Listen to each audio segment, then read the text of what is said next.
Greetings, dear magnificent spirit soul, divine being that you are. And I'm talking to you, your true divine self, the witness that is always there, always has been, that's you. My topic, how to liberate yourself from lack and limitation. How to liberate yourself from lack and limitation. All right. This is your job. All of us have been programmed, hypnotized, cursed, beaten down, depowered, whatever you want to say, through every kind of system that is dealing with words. And I know you're going to, wait a minute, you're talking about words. What are words? Words make worlds. Thoughts are things. The sound vibration, the feeling, because it's not the words that are powerful, it's you who is powerful, manifesting and producing your reality through your beliefs, thoughts, emotions, imagination. Because otherwise, why is people have a different life. Different people have a different life. And what you've got is, there's webs, there's layers. And each one of those layers that are between us and knowing who we are becomes a prison system. Prism, light. This is all light. This is what you see, is manipulation of light. And how you want to liberate yourself from lack and limitation is, number one, build a prosperity consciousness. I mean, you need to build a prosperity consciousness. Now, I remember years and years and years ago when I first started getting spiritual help, because it's there, you have to know where to find it, to help me to overcome poverty and lack and limitation. And I was in a very abusive marriage.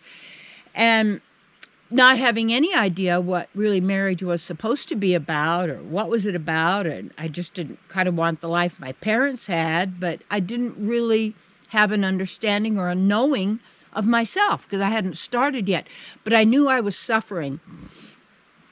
And when you take a look at what are you suffering from, okay, is it lack? You don't have something. You're not good enough. It's a bad market time.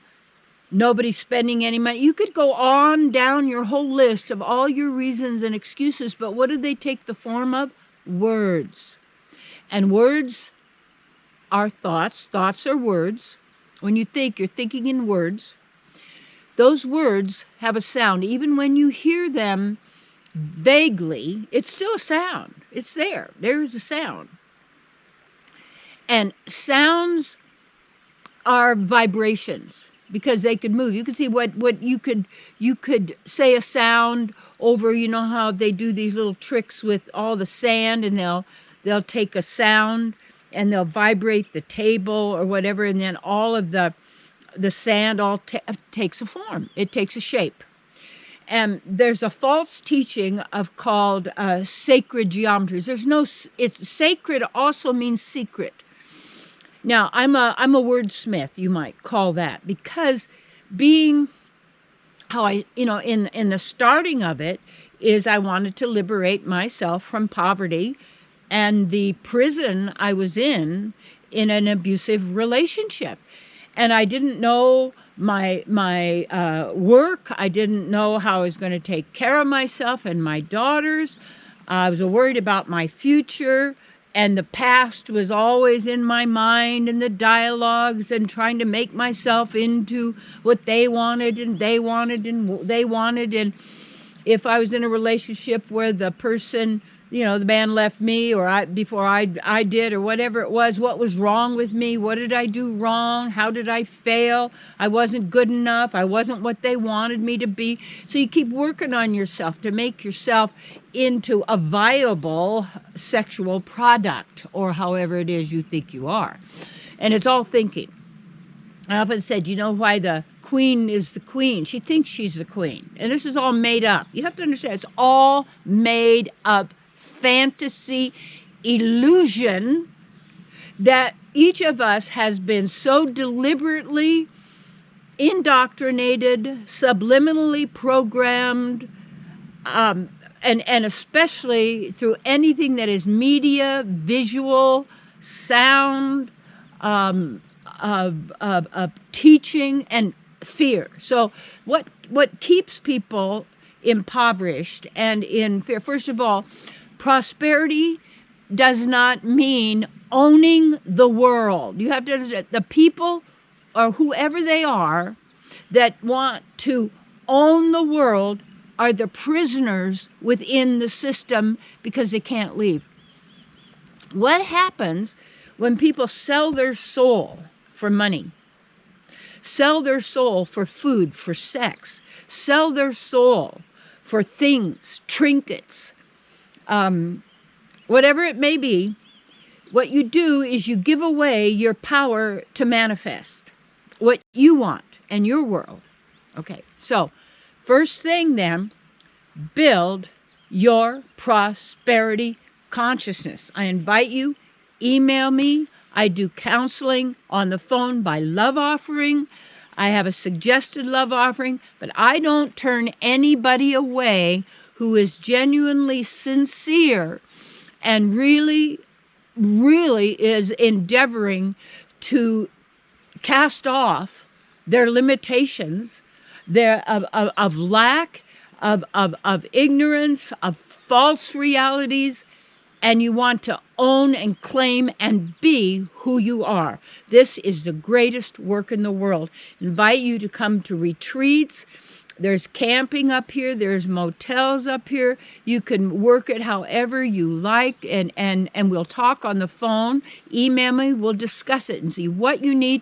And career counseling.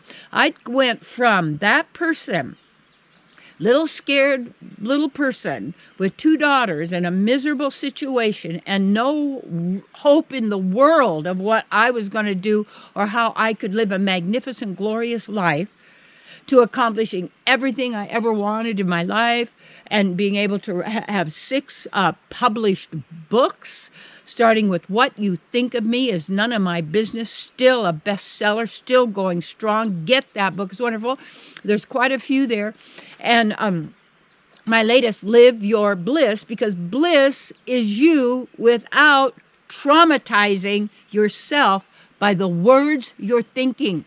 Now, this is wonderful. And these courses I'm offering in Mastery of Manifestation. And I'll be doing, I believe, 3 Sundays. I'm going to be doing 3 Sundays in a row because most people have that day off at some point. And then an opportunity to come to Shasta 3 weeks in a row and to do a Mastery of Manifestation. All right.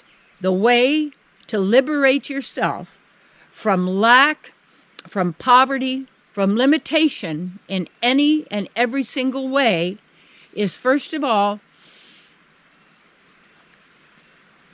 to build a prosperity consciousness. Build a prosperity consciousness. I'll work with you on that. Big hugs, my darling.